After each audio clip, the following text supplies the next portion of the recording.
ይሄ የተከዳ እውነት ነው። ያው ታውቁታላችሁ። ስሜ ታደሰ የአማን ሻሎም ፓስተር ምንለው ማለት ነው ስላለ ነው። በእርግጥ እሱ የጻፈው መጽሐፍ ነውና የተከዳ እውነት ይላል። እዚህ ላይ ያስቀመጣቸው 4 ነጥቦች አሉ።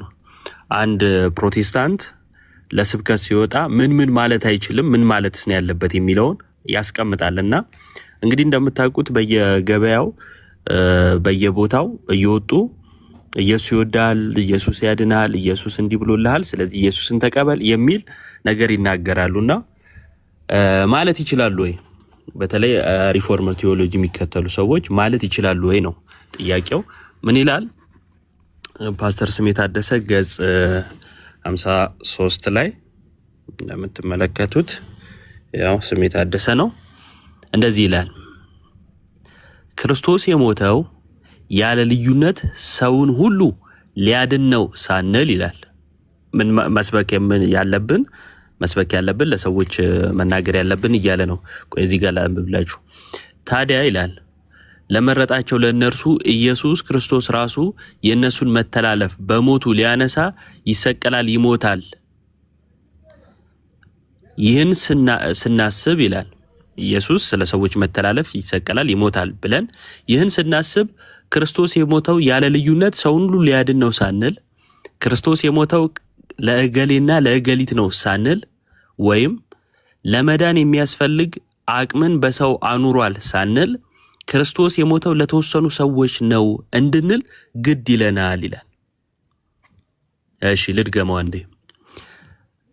ፕሮቴስታንቶች በተለይ ካልቪኒስቶች ማለት ነው ሪፎርም ቴዎሎጂ እንከተላለን የሚሉ ወጥተው ኢየሱስን ሰበክን የሚሉት በምን መልኩ ነው? ወይም ሰዎች ስለ ኢየሱስ ለማውራት ምን ማለት አለባቸው፣ ምን ማለት የለባቸውም የሚለውን ሲያስቀምጥ የመጋቢ ስሜ ታደሰ ፓስተር ስሜ ታደሰ መጽሐፍ የተከዳ እውነት የተባለው መጽሐፍ ማለት ነው።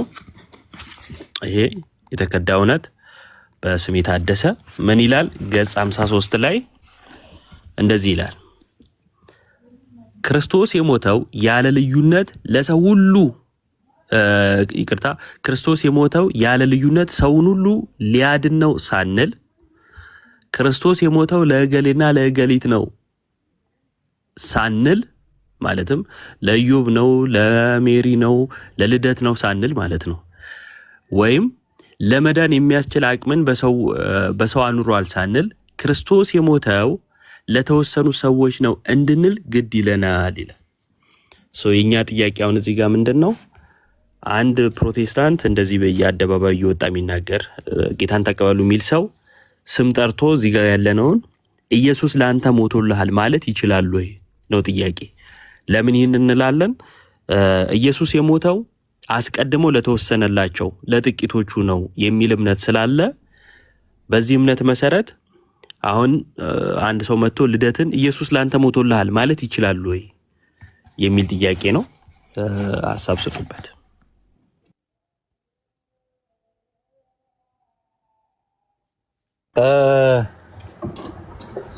ልጀምር እኔ የወጣውም ስለሆነ ይሰማል ድምጼ?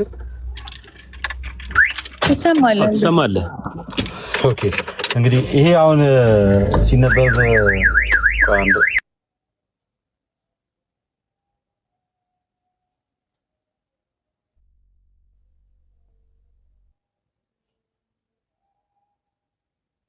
ሲነበብ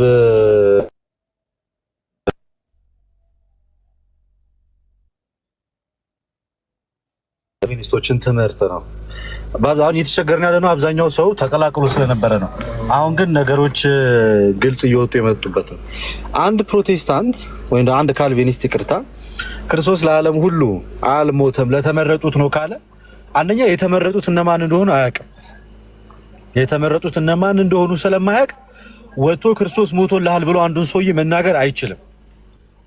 ወጥቶ አንዴ መጥቶ አያውቅም። አንድ ጴንጤ ካልቪኒስት ፕሮቴስታንት ለኔ ኢየሱስ ይሙትልኝ አይሙትልኝ አያውቅም። በጭራሽ ለራሱ አያውቅም። እንኳን ለኔ ለራሱ እርግጠኛ ሆኖ መናገር አይችልም። ኢቭን ይድናል ወይ እስከመጨረሻው ራሱ አብሮት ያለው ከጎኑ ያለውን ሰው እንኳን እስከመጨረሻው እሱ ይድናል ወይ ብትለው አያውቅም። እርግጠኛ ሆኖ መመለስ አይችልም። ይሄንን ደግሞ ያደረገው ምንድነው? እግዚአብሔር አስቀድሞ የሚድኑትን መርጧል። እነዛ ለተመረጡት ሰዎች ደግሞ ጸጋው የእግዚአብሔር ጸጋ የሚሰራው ያ ግሬስ የሚሰራው አስቀድሞ ለሞቱት አስቀድሞ ለተመረጡት ነው። እነሱንም አምኖ አይደለም፣ ጸጋው በራሱ ነው በግድ ዳግም እንዲወለዱ አድርጓቸው የሚያመጣቸው። ስለዚህ በስብከት ሰዎች ይድናሉ ብሎ ማመን አይቻልም። እንዴትስ ብሎ ክርስቶስ ለዓለም ሁሉ ሞቷል ብሎ እንዴት ይመሰክራል? እንደ ሞትለትስ በምን ያውቃል? ከቱሊፖቹ መካከል አንደኛው አንኮንዲሽናል ኢሌክሽን ወይንም የእግዚአብሔር ሉዓላዊ ምርጫ፣ እግዚአብሔር እንዴት እንደመረጠ ማን እንደመረጠ ማወቅ ስለማይቻል ሄዶ ለአንዱ ወንጌል ልስበክ ቢል ይመረጥ አይመረጥ ስለማያውቅ እሱ ራሱ እንደተመረጠ እንዴት እንደተመረጠ ስለማያውቅ ዓለም የትኛውንም ካልቪኒስት መመረጥን በምን አወቅ ብትል አያውቅም። እስኪ እንደተመረጥክ በምንድን ነው ያወቅከው ብለህ ብትጠይቀው አያውቅም። ምክንያቱም ትምህርቱ በራሱ ምን ብሎ ነው የሚጀምረው? አንኮንዲሽናል ኢሌክሽን ብሎ ነው የሚጀምረው። ስለዚህ ከዚህ አንጻር አንድ ካልቪኒስት ክርስቶስ ሞቶልሃል ብሎ በጎዳና ላይ ሄዶ መስበክ የማይችልበት ዋነኛ ምክንያቱ ክርስቶስ ለዛ ሰው ይሙትለት አይሙትለት አያውቅም። ምንም ምርጫ ማስረጃ የለውም ለዛ ነገር ማለት ነው። ይሰማል ወይስ የተቆራረጥኩ ነው? አሎ አራት ይሰማል አለ ልደት። ኦኬ እኔ ጋር ቀይ አዩብ አንደኛው ፓርት ላይ ምንድነው ስታነብ ከሰማው ከተሳሳትኩ ታርመኛለህ። ክርስቶስ ሞቶልሃል ብሎ ለመስበክ ምን ያስፈልጋል ነው? ያ ሰው ያስቀድሞ ምን መሆን አለበት ነው? ከበጎቹ መሃል መሆን አለበት ነው ወይስ ለዓለም ሞቶልሃል ሳይሆን ለተመረጡት ሞቷል ብሎ ነው መስበክ ያለበት ነው ያለው? ሊሚትድ አቶንመንት የሚለው ላይ ምን ይላል መሰለ?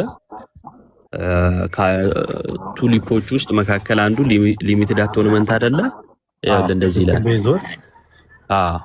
ለተመረጡ የተሰራ ውጀት ወይም የሰራ ውጀት፣ ያው አማርኛ ሲጠቀም እንደዚህ ነው የሚጠቀመውና መጽሐፉ ላይ ሊሚትድ አቶንመንት የሚለውን ይህ ትኩረት ያደረገው በኢየሱስ ክርስቶስ መስዋዕታዊ ስራ ላይ ነው ይላል። የሞተው ለመረጣቸው በጎቹ ብቻ ነው። ከእግዚአብሔር መወለድ የሚችሉትም እነርሱ ብቻ ናቸው። እርቁና ሰላሙ ዓለም ከመፈጠሩ በፊት የእኔ ብሎ ከለያቸው ሰዎች ጋር ብቻ መሆኑ የጸናበት መስዋዕታዊ ስራ በዚህ ይረጋገጣል። ይህም እግዚአብሔር አብ ለኢየሱስ ክርስቶስ አሳልፎ በሰጣቸው ውስን ሰዎች ላይ ውጀት ይሰራል። ምን ላይ ያለ? ውስን ሰዎች ላይ ውጀት ይሰራል። መዳኑ ማለት ነው። ውጀት ይሰራል። በዚህም የኢየሱስ ደም በከንቱ አልፈሰሰም ማለት ያስችላል። በመሰረቱ ኢየሱስ ለዲያብሎስ አልሞተም፣ ለወደቁ መላእክትም አልሞተም። እርሱ ለዓለም ሕዝብ ሁሉ አልሞተም። ይኸው እርሱ ለዓለም ሕዝብ ሁሉም አልሞተም። ለሕዝብ ሁሉ አልሞተም፣ ለተመረጡ ለጥቂቶች ነው የሞተው ነው የሚለው። ቀጥል ልደት። አሁን ከተናገርከው ውስጥ እርቅና ሰላሙ ሰምታችኋል። እርቅና ሰላሙ አስቀድሞ የታወቀ ነው። እርቁና ሰላሙ ከምን ጋር? ከተመረጡት ጋር ብቻ እንደሚሆን፣ ዓለም ከመፈጠሩ በፊት እርቅና ሰላሙ ከተመረጡት ሰዎች ጋር ብቻ እንደሆነ ቀድሞ የታወቀ ነው። ስለዚህ እያንዳንዱ ሰው ገና ከእናቱ ሆድ ሲወጣ ነገሩ ሁሉ ያለቀ ነው ማለት ነው። ነገሩ ሁሉ ያለቀ ነው። ለምን? እርቅና ሰላም ኦልሬዲ ታውቋል። በእግዚአብሔር ዘንድ በእነሱ እምነት የሚድኑት እርቅ የሚያገኙት ሰላም የሚያገኙት ሰዎች እግዚአብሔር የሚታረቃቸው ሰዎች ኦልሬዲ ተለይቶ ተቀምጠዋል። ስለዚህ ክርስቶስ ለዓለም ሁሉ ሞቷል ብሎ መስበክ በካልቪኒስት የማይቻለው ለምንድን ነው? በናማን እምነት መሰረት ክርስቶስ ለዓለም ሁሉ ሞቷል ብለው ከነጭራሹ ስለማያምኑ። ይሄ የአዋጁ ስራ በራሱ አስቀድሞ በዓለም ላይ ለተበተኑት አሁን ዮሐንስ 3:16ን ሲተረጉሙት ምን ይለዋል?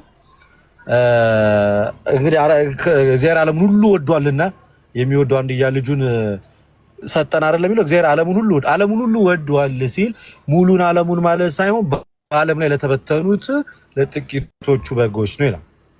እነሱ ሲተረጉሙት በዓለም ላይ ተበታትነው ለተቀመጡት። ቃሉ ግን እንደዛ ነው የሚለው። ዓለሙን ሁሉ ነው የሚለው። በዓለም ውስጥ ላሉት ትንሽ የተወሰኑ በጎች ሳይሆን ዓለሙን ሁሉ። እዚህ ጋር ግን ለዓለም አልሞተ ከተባለ ስንት ነገር ያጋጫል ማለት ነው። አንደኛ ክርስቶስ ኢየሱስ ዓለምን አድኗል ብሎ የዓለም ቤዛ የዓለም መድኃኒት ብሎ ክርስቶስን መስበክ አይቻልም። ሁለተኛው ውስን ቤዞት የምትለዋ ቃል ለተወረጡ ሰዎች ብቻ የተደረገው ቤዝመንት ወይንም ሊሚትድ አቶንመንት ይመጣና ከምን ጋር ደግሞ ተመልሶ ይጋጫል? የእግዚአብሔር በጎ ፈቃድ የሰው ልጆች መዳን ነው ከሚለው ሐሳብ ጋር ምን ይላል ማለት ነው? ይጋጫል ማለት ነው። ሰዎች ሁሉ እንዲድኑ እውነቱንም ወደ ማወቅ እንዲደርሱ የሚለው አንደኛ ጢሞቴዎስ ምዕራፍ 2 ቁጥር 2 እስከ 4 ካለው ሐሳብ ጋር ሙሉ ለሙሉ ምን ይሆናል ማለት ነው? የሚጋጭ ሐሳብ ይሆናል። ምክንያቱም ጳውሎስ የተናገረ ያለው የእግዚአብሔር ፍላጎቱ ሰዎች ሁሉ እንዲድኑ ነው። የጆን ካልቪን ፍላጎቱ ደግሞ ምንድነው? ትምህርቱ የተመረጡት ብቻ ይድናሉ የሚል ነው።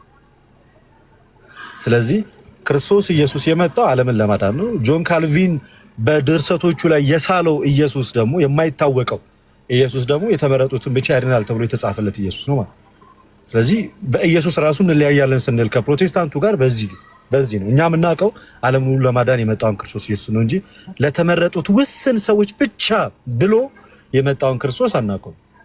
ምክንያቱም አብም የላከው ዓለምን እንዲያድን ነው። ክርስቶስ የመጣው ዓለምን ሊያድን ነው። ዓለምን ሁሉን ያዳነው ክርስቶስ ግን ድነቱን የሚያገኙት ደግሞ ከኛ አንጻር ሲሆን ምን ይሆናል ማለት ነው? ኮንዲሽናል ይሆናል። ምክንያቱም ድነትን የሚያገኙት ሰዎች የሚያምኑ ናቸው። አንኮንዲሽናሊ ነው ሁሉንም ሰው ያዳነው እግዚአብሔር። ድነቱ ግን ወደኛ ሲመጣ ኮንዲሽናል ይሆናል። በምን ምክንያት? ማመን ይኖርባል። በቃ የዛ ድነት ተካፋይ ለመሆን ማለት ነው። ምን መሆን አለብን? ማመን አለብን። ስታምን የዛ ጸጋ ተካፋይ ትሆናል። ጸጋ ብቻ የሚለው ግን በፕሮቴስታንቱና በካልቪኒስቶችና በሉትራኑ ዘንድ ግን ምን አለ ማለት ነው? ያ ጸጋ የእግዚአብሔር ጸጋ ወደ ሰው ልጆች ሲመጣ ሰዎችን ከሞተበት ሳያምኑ ገና ሳያምኑ ይቀሰቅሳቸዋል። የተመረጡትን የተወሰኑትን አምነህ ትድናለህ የሚለው ትምህርት በፕሮቴስታንቱ በተለይ በካልቪኒስቶች ዜሮ የለም። በካልቪኒስቶች ሰው አምኖ ይድናል የሚል ትምህርት የላቸውም። ባይዚ ማወቅ ያለባቸው ካልቪኒስቶች እና አማንሻሉም ሰው አምኖ ነው የሚድነው፣ አያምኑም። እንደዛ ብሎ አይደለም። ሰው የሚድነው መጀመሪያ ተመርጦ ነው። ይመረጣል፣ ዳግም ይወለዳል፣ ከዛ በኋላ ያምናል እንጂ ይሄ እምነት ብቻ የሚለውን ትምህርት አይቀበሉትም። እምነት ብቻ እንግዲህ ክርስቶስን በማመን ይዳናል የሚል ሐሳብ ነው አለ ጠቅለል ሲል እነሱ አይቀበሉትም። ከዳንክ በኋላ ነው የምታምነው። ባይዚ በካልቪኒስት ትምህርት ከዳንክ በኋላ ነው የምታምነው። ከዳንክ በኋላ ነው የምታምነው ማለት ምን ማለት ነው? ከሪጀነሬሽን በኋላ ወይ ዳግም ከተወለድክ በኋላ ታምናለህ። እምነት የሚመጣው ኢቭን ከመመረጥ በኋላ ነው። እንትናም አቡሻም የሚባለው አጋፔ ፔጅ ላይ የለቀቀውን አይታችሁታል። ምን እንዳለ? ከመረጠን በኋላ ነው ያመንነው። ኢማጂን ምን ካላቸው በኋላ ስለተመረጥን አመንን ነው የሚለው። ስለተመረጥን አመንን። ስለዚህ ኢቭን ለማመን በራሱ መመረጥ አለብን። ለመመረጥ ደግሞ ምን መሆን አለበት ማለት ነው? ያስገዳጅ ጸጋ ብቻ የሚሉት ትምህርት ያስገዳጅ ጸጋ ወደ አንተ በግድ ይመጣል ማለት ወደ ሳይሆን በግድ ትመረጣታለህ። ከዛ ከተመረጥ ወደ ሳይሆን በግድ አላምንም ማለት አትችልም፣ ታምናታለህ። ሀያቹት ምን ያህል ኢቪል የሆነ ዶሚኒክ የሆነ ትምህርት እንደሆነ የካልቪኒስቶች ትምህርት እና ሰምሃው ፓርሻሊ ሉትራንስ ማለት ነው። ምክንያቱም እነሱ ነጠላ ፕሪዴስቲኔሽን ነጠላ ቅድመ ውሳኔን ስለሚቀበሉ ማለት ነው። ክፋቱ እኮ ብቻ አይደለም እኮ የነዚህ ጭካኔ የሚድኑት እኮ ተመርጠዋል ብቻ አይደለም፣ የሚጠፉትም ኢቭን ተመርጠዋል። ሁለት ምርጫ እኮ ነው ያለው እኮ። ለዛ ነው እኮ ደብል ፕሪዴስቲኔሽን ወይንም ደግሞ ይሄ ነጠላ ቅድመ ምዳቤና ከዛኛው ደግሞ ምንድነው ብቻ ደብል ፕሪዴስቲኔሽን ሲሆን ደግሞ የሚጠፉትም ሰዎች በዛው ልክ ተመርጠዋል በእግዚአብሔር። ስለዚህ ሰው ነፃ ፈቃድ የለውም፣ ሲሞትም ሲድንም ነፃ ፈቃድ የለውም። በባይዜ በካልቪኒስት ትምህርት ሲሞትም ነፃ ፈቃድ፣ ለመሞትም ነፃ ፈቃድ የለህም፣ ለመዳንም ነፃ ፈቃድ የለህም። በሁለቱም በኩል ለማመን ነፃ ፈቃድ የለህም፣ ኦልሬዲ ስለተመረጥክ ነው የምታመን። ለመሞትም ነፃ ፈቃድ የለህም፣ ኦልሬዲ ሙት ስለተባልክ ነው የምትሞተው። ሞቱ ስለተመደበብህ ነው የምትሞተው።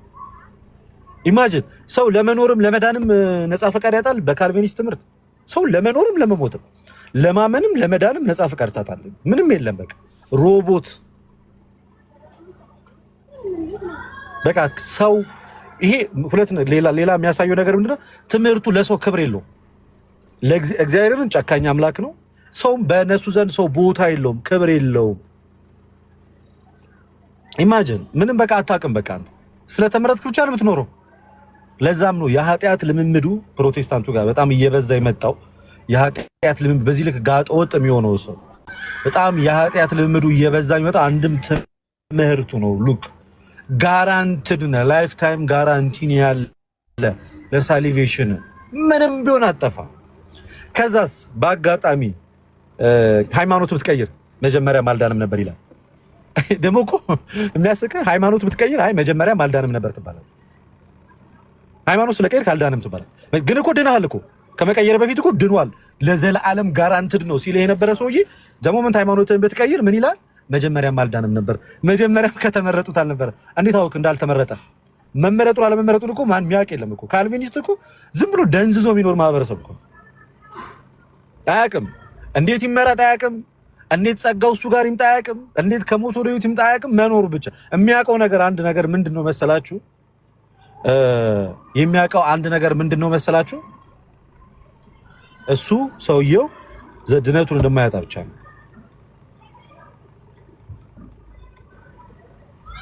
እኛ ከነጠላ ቅድመ ምዳቤም ከደብል ፕሪዴስቲኔሽንም ከሁለቱም የነጻ አስተምሮ ነው ያለው።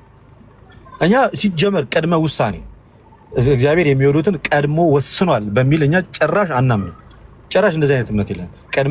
እኛ ኦርቶዶክሳዊ ቅድመ ውሳኔ የምንረዳበት ከእግዚአብሔር ቅድመ ማወቅ ጋር ነው እንጂ ሰው ልጆች ፉሊ ነፃ ፈቃድ አላቸው ለማመንም ለመካድም አስቀድሞ ለማመን።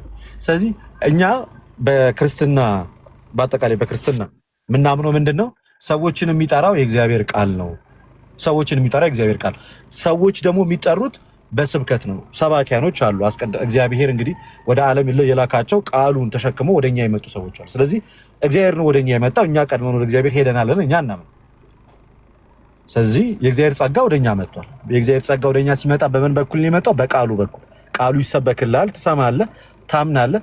ስታምን ምን ታደርጋለህ?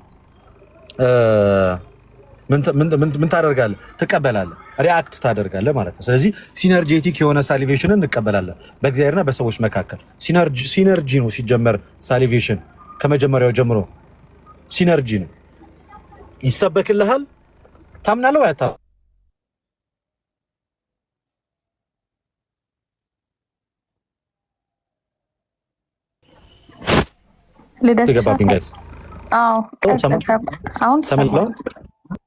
ስለዚህ ሲንግል ፕሬዴስቲኔሽንም ደብል ፕሬዴስቲኔሽንም በእኛ ዘንድ አይታምንም። ግን እግዚአብሔር ሁሉን አዋቂ ነው።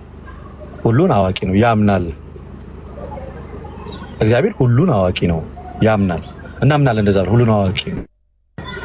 ምን ሊገጥመን እንደሚችል እግዚአብሔር ግን ከየማህፀኑ ሲወጣ ማህተም እየመጣበት የሚወጣ ህፃን ግን የለም። ድኗል አልዳንም፣ ድኗል አልዳንም፣ ድኗል አልዳንም እያለ እየወሰነበት ይወጣ የለም። ሲጀመር ይሄ ነፃ ጸጋ ነው፣ ለሁሉም ሰው የተሰጠ።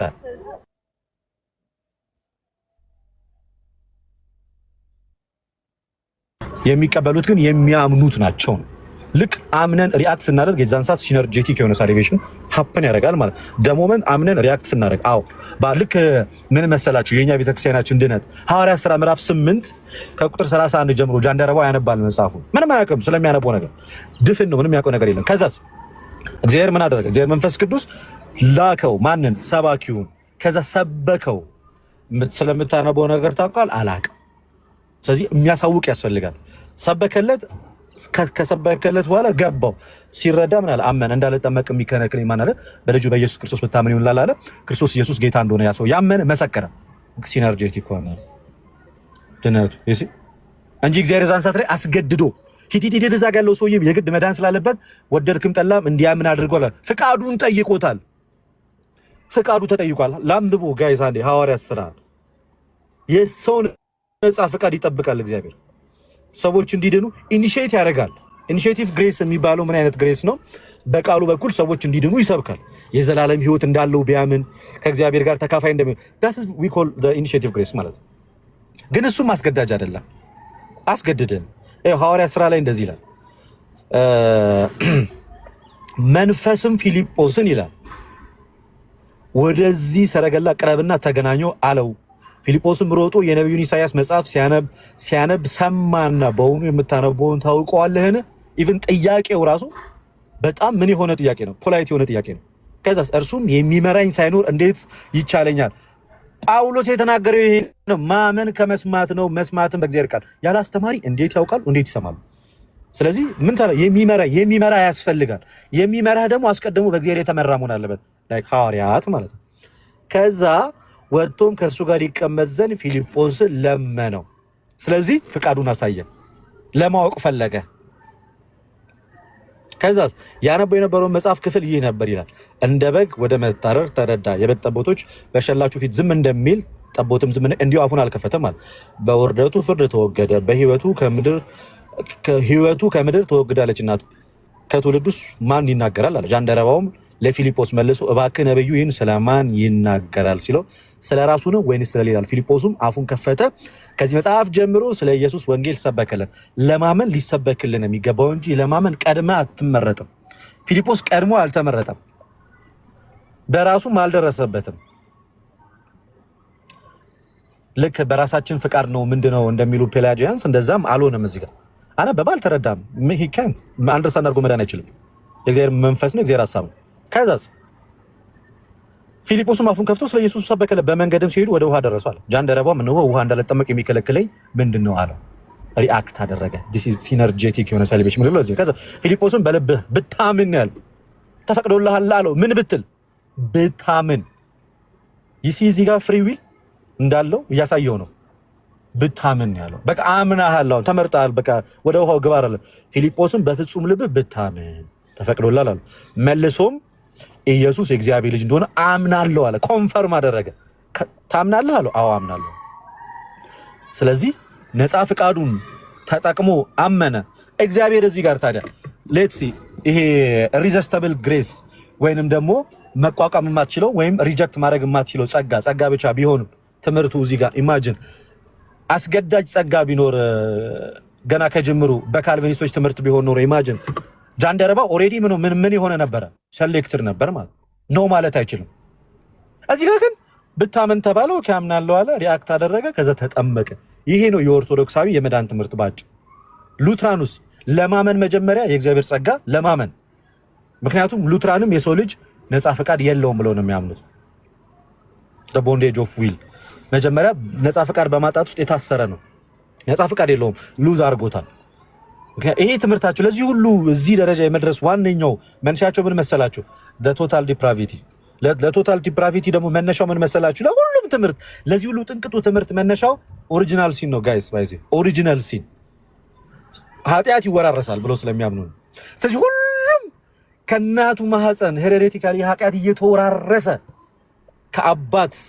በአባትና እናት ግንኙነት በሚያረጉ ሰዓት ላይ ኃጢአት በወንድ ልጅ ዘር ፍሬ ወደ እናት ማህፀን ገብቶ ያንን ኃጢአት ወርሶ ነው ልጁ የሚወለደው ዲሲ ሲያስተምሩ እንደዚህ የሚያስተምሩ ከአባት ዘር ፍሬ ወደ እናት ማህፀን ሲገባ ኃጢአቱ ነው በዘር ፍሬ የሚተላለፈው እንዲህ ነው የሚያምኑት ከዚህ የሚጸነሰው ጽንስ ማለት ነው ያ የዕለት ጽንስ የሚጸነሰው ጽንስ ኃጢአት ይዞ ይጸነሳል ምክንያቱም በአባቱ ስፐርም በኩል የመጣውን ኃጢአት ይወርሰዋል ይሄ ነው በቃ ክሊር ስናደርገው ትምህርት በዚህ ምክንያት ኃጢአት ይወርሳል ከዛ ይወርስና ስለወረሰ ከናቱ ማህፀን ሲወጣ ቶታሊ ወድቆ ነው የሚነሳው በቃ ሁለንተናዊ ውድቀት አለበት የእግዚአብሔርን ድምጽ መስማት በማይችልበት ደረጃ ኦግስቲን እንደዛ ብሎ ነው ያስረዳው ኦሪጂናል ሲን ኦግስቲን ሲያስረዳ ከናት ወደ አባት በሚደረገው በዚህ መንገድ ነው ወደ ልጁ ኃጢአት የሚተላለፈው እና በምን መንገድ ሊተላለፍ ይችላል በርግጥ ከዛ ሁለንተናዊ ውድቀት ይገጥመዋል ከዛ ሁለንተናዊ ውድቀት ስላለ የእግዚአብሔርን ድምጽ መስማት አይችልም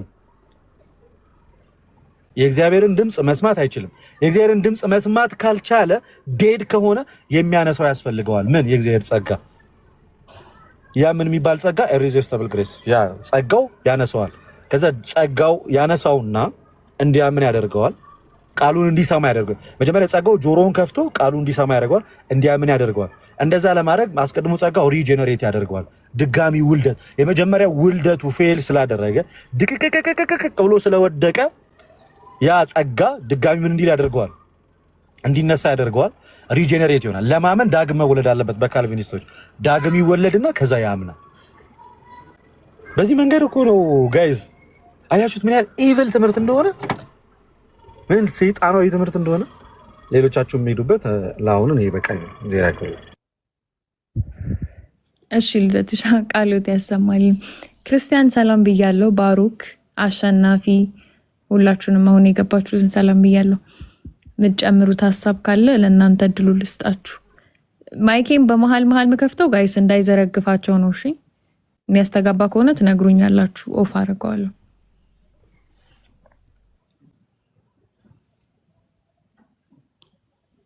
እሺ ሰላም ብያለሁ ሁላችሁንም የጌታችን ሰላምና ጸጋ ከሁላችሁ ጋር ይሁን።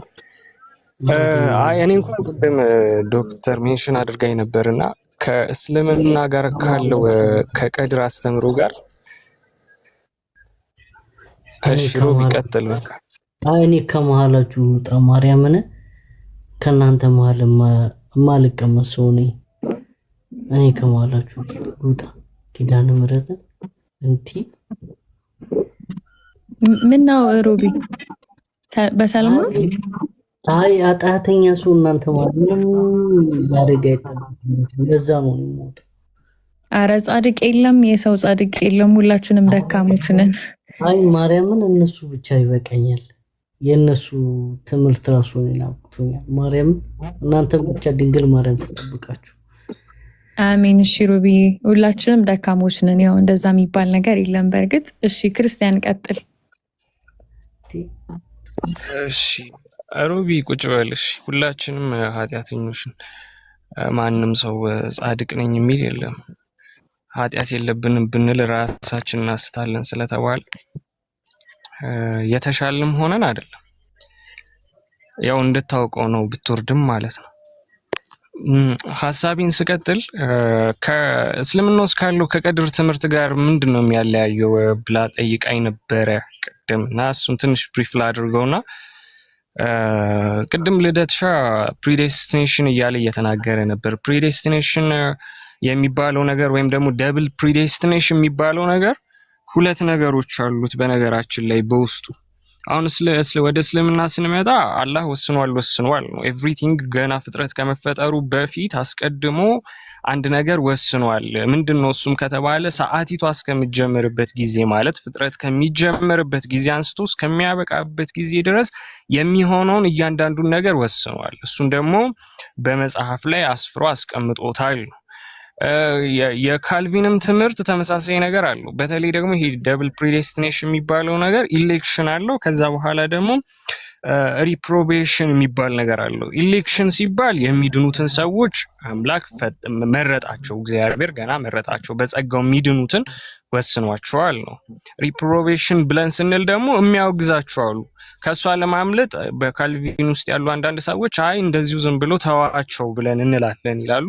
ያም ደግሞ ማያስኬድ ነው፣ ብዙም ማያስኬድ። ምክንያቱም ለመዳን መርጧል ካሉ በቃ እዛ ጋር ጨርሰውታል ነገሩን።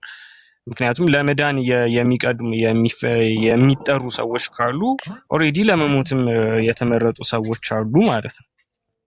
እና በእስልምና ውስጥ ያለው እንዲሁ የተዳፈነ ነው። ቀድር ሲባል እንዲሁ የተዳፈነ ነው። በእርግጥ ብዙ አይነት ስኩል ኦፍ ቶቶች ቢኖሩም ግን ይሄኛው ለየት የሚያደርገው ከዚያም እንደውም አንድ እርምጃ ጠንከር ብሎ ይመጣል ማለት እግዚአብሔር አምላክ ለማጥፋትም ያሰባቸው ሰዎች አሉ ማለት ነው። የወሰነባቸው ሰዎች አሉ ለጥፋትም እንዲሆኑ ማለት ነው። ስለዚህ ይሄኛው ከበድ ይላል። ግን ብዙውን ጊዜ ዮሐንስ ወንጌል ምዕራፍ 17ን ሲጠቅሱ አስተውያለሁ። ካልቪኒስት ውስጥ ያሉ ሰዎች ጌታችን ኢየሱስ ክርስቶስ የጸለየውን ጸሎት ማለት ነውና ያን ክፍል እኛ እንዴት ነው የምንረዳው በቤተ ክርስቲያን ውስጥ ያለን ሰዎች የሚለውን ባጭሩ ነው ብሪፍ ላድርግና ለሌሎች እድል እሰጣለሁ፣ ሌሎች ሰዎች ምን እንደሚሉ ማለት ነው። እሺ አንዴ ድምጽ አለ ካለ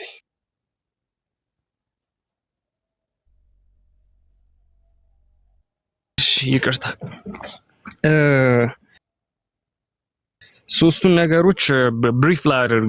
ዮሐንስ ወንጌል ምዕራፍ 17 እንዴት እንደምንረዳው ማለት ባጭሩ ለማሳየት ልሞክር። ዮሐንስ ወንጌል ምዕራፍ 17 ላይ ከ1 እስከ 5 ላይ ጌታችን ኢየሱስ ክርስቶስ ስለራሱ የሚናገረው ነገር አለ።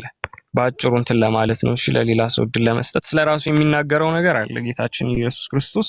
ከዛ በኋላ ወረድ ይልና ከ6 እስከ 19 ደግሞ ስለ ሐዋርያቱ ይናገራል። ስለዚህ ስለሰጠኸኝ እንጂ ስለሌሎቹ አለ ምንም ሲል ስለ ሐዋርያት እየተናገረ ነው ብለን እንላለን። ሶስተኛው ላይ ግን 20 ላይ እንደውም ልክፈተው ክፍሉን ስለ ኢሌክሽን እንደማያወራ ይልቁንም ስለ ሙሉ ዓለም እንደሚያወራ ለማሳየት አንዴ ልክፈትላችሁ ክፍሉን።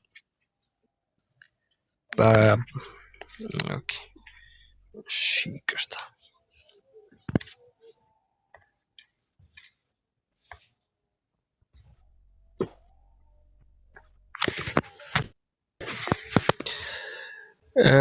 ዮሐንስ ወንጌል ምዕራፍ 17 ነው ድምጽ እየተሰማ ከሆነ ቁጥር 20 ላይ ምን ይላል?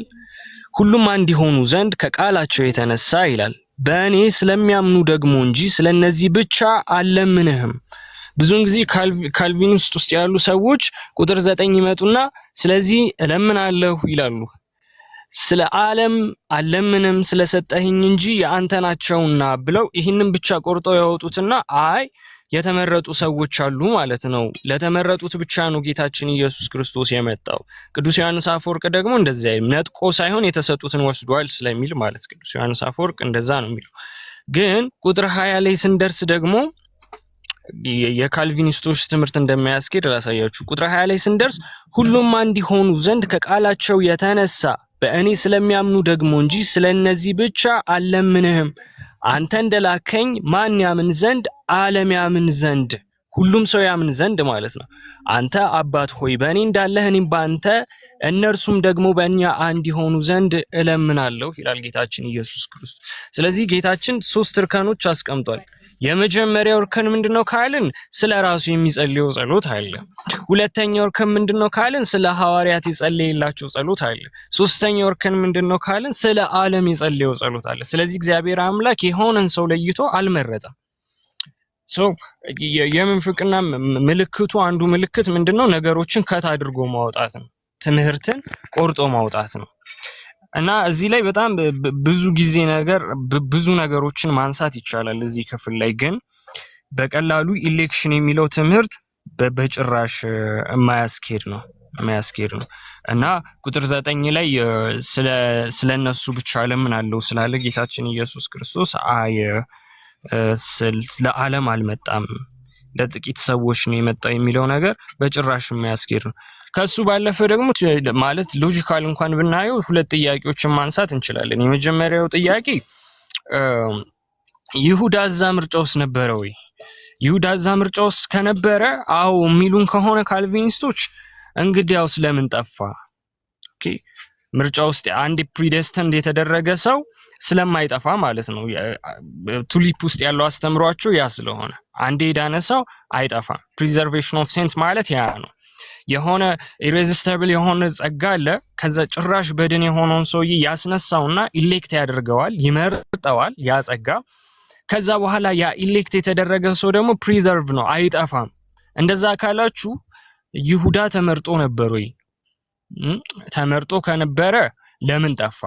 አይ ከመጀመሪያውም አልተመረጠም ካለ ጌታችን ኢየሱስ ክርስቶስ ከጥፋት ከአንዱ በስተቀር አልጠፋብኝም ስለምን ይላል? ካልነበረ ለምን ይጠፋል? ይሄኛው ደሊማ ውስጥ የሚከት ነገር ነው፣ የካልቪኒስቶችን ትምህርት ማለት ነው። ብዙ ጊዜ ይሄኛው ሜንሽን ስለሚያደርጉት ነው። እና እቺን ለማሳየት ነው። ያው ከእስልምና ይሄኛው አንድ ሌቭል ከፍ ያለ ይመስላል እውነት ለመናገር፣ ምክንያቱም ደብል ፕሬዴስቲኔሽን ስላለው። እሱም ደግሞ ምን ማለት እንደሆነ አሳይቻችኋለሁ ባጭሩ፣ ያው በቻልኩት መጠን። ሌሎቻችሁ ሂዱበት። ቃሎት ያሰማልን። ክርስቲያን ባሩክ የምትለው ነገር ካለ እድል ስጥ። መልካም። እሺ ሜሪ፣ ሁላችሁም እዚህ ያላችሁ ሰላም ብያለሁ። ታችም እየሰማችሁ ያላችሁ ቃሎት ያሰማልን። ልደትም ክርስቲያንም ጥሩ ነገር ነው። እናንተ እየተናገራችሁ ነው የደረስኩትና ከዛ በፊት የነበረውን ነገር አልሰማሁም። በእናንተ መነሻነት ግን ከዚህ ከቅድመ ውሳኔ ትምህርት አንጻር የሰው ልጅ መዳን እንዴት እንደሚታይ የጋራ ውይይት እያደረጋችሁ እንዳለ ተረድቻለሁኝ። በዋናነት መጽሐፍ ቅዱስ እንደሚነግረን አንዱ ጌታ የሁሉ ጌታ ነው። ክርስቶስ የመጣበት ፍቅር፣ እግዚአብሔር አብ ለዓለም የገለጠው ፍቅር ለተወሰኑ ሰዎች የሆነ ሳይሆን ለዓለም ሁሉ ነው።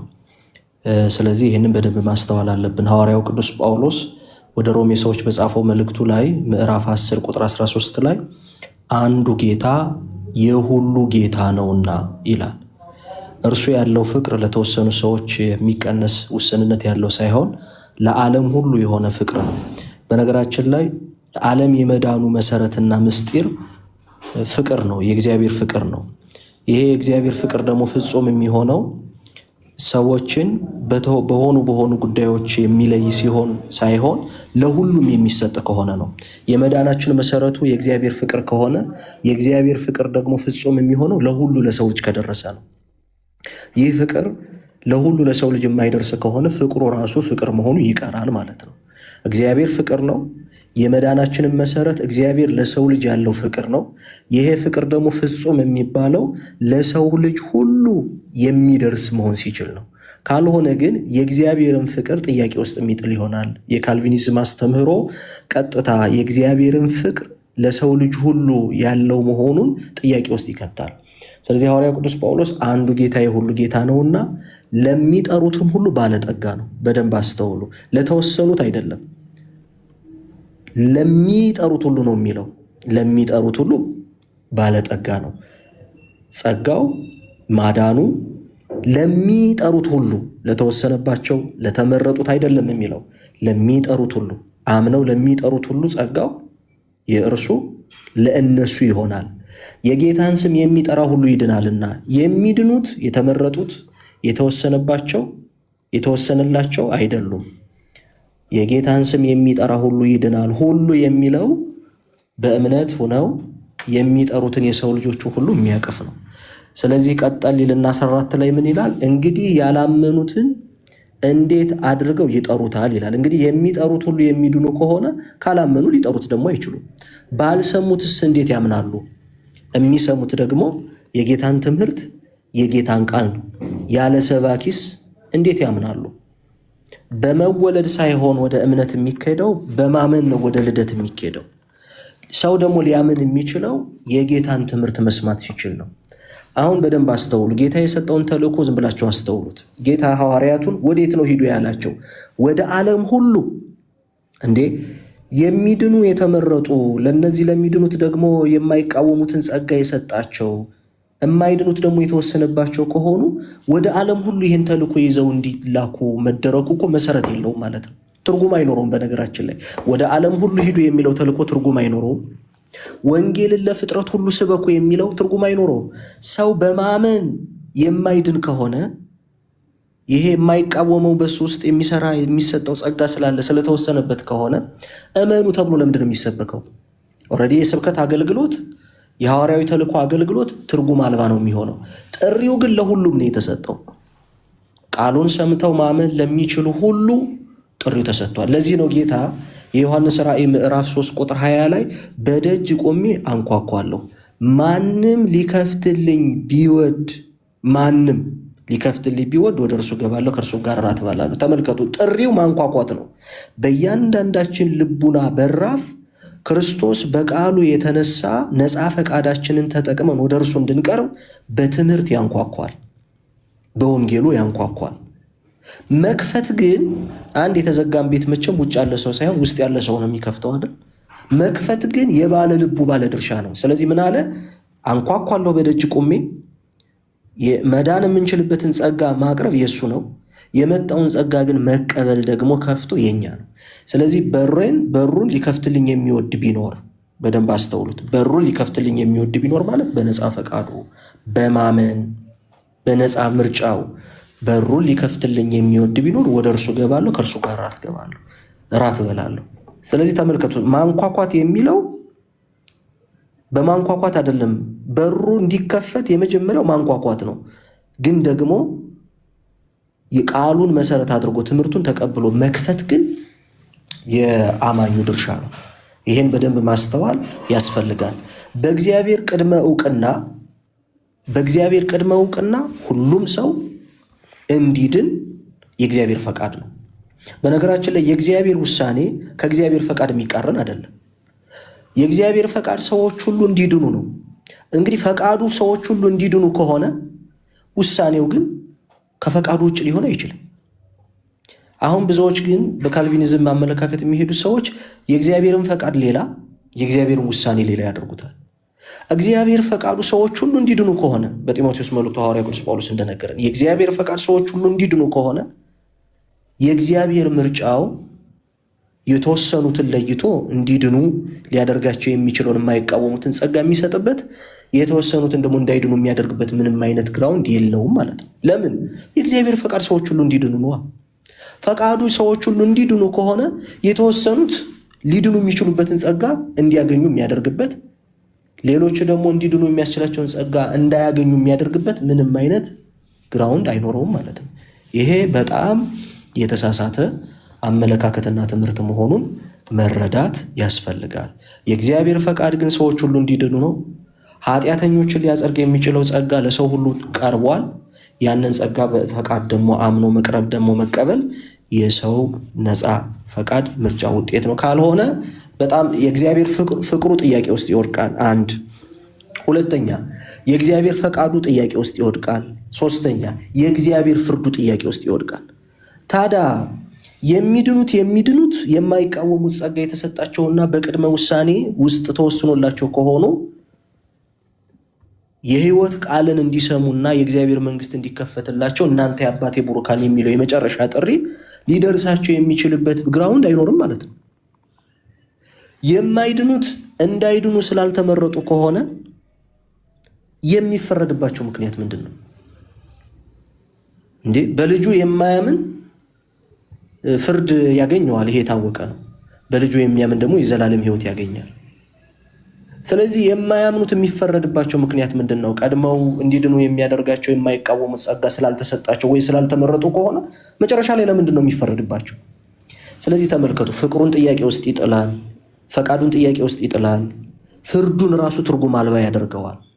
ይህንን በደንብ ማስተዋል ያስፈልጋል። ስለዚህ ምን እያልኩ ነው? የእግዚአብሔር ጥሪ ለሰው ልጅ ሁሉ ነው። ጥሪውን መቀበል ደግሞ ፈቃድን መሰረት አድርጎ የሰው ፈንታ ነው። ይሄ ካልሆነ ግን ፍቅሩም ፍጹም አይሆንም ማለት ነው። የእግዚአብሔር ፍቅር ፍጹም ነው ሊባል አይችልም። ዓለምን ሁሉ ወዷል ማለት አይቻልም። የእግዚአብሔር ፈቃድ ሰዎች ሁሉ እንዲድኑ ነው ማለት አይቻልም። እግዚአብሔር በመጨረሻ ላይ የሚያከናውነው ፍርድ ትርጉምና መሰረት አልባ የሆነ ይሆናል ማለት ነው። ይህንን በደንብ መረዳት እንድንችል ነው። አመሰግናለሁ። እሺ ባሮኬ ቃሉት ያሰማልኝ። ሌሎቻችሁ የምትጨምሩት ነገር ካለ ልወጣ ስለሆነ ጠቅለል አድርጉትና እንጨርስ። አሸናፊ ሰላም ብያለሁ።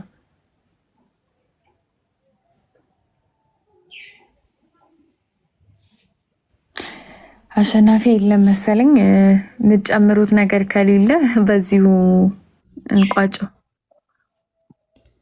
መምህራችን ቃለ ሕይወት ያሰማልን። የቤተክርስቲያናችን ውዱ መምህር ናቸውና ምናልባት ባሮክ የሚለውን ካላወቅሻቸው ይቅርታ፣ አላወኩም መምህር፣ ይቅርታ አላወኩም፣ ይቅርታ። እሺ መምህር በጣም ይቅርታ። ሜሪ በጣም ቴንኪው፣ በጣም ነው የማመሰግን ስላስገባሽኝና አመሰግናለሁ። እሺ ወንድም አለም ክርስቲያን የምትለው ነገር አለ? መምህር ቃለ ሕይወት ያሰማልን፣ እግዚአብሔር ያክብርልን ለማለት ፈልጌ ነው። ሜሪ አመሰግናለሁ ድል ስለሰጠሽኝ። አሜን። ሁላችንም ያሰማን። ሰላም ነው። አሜን። ሰላም ዋሉ።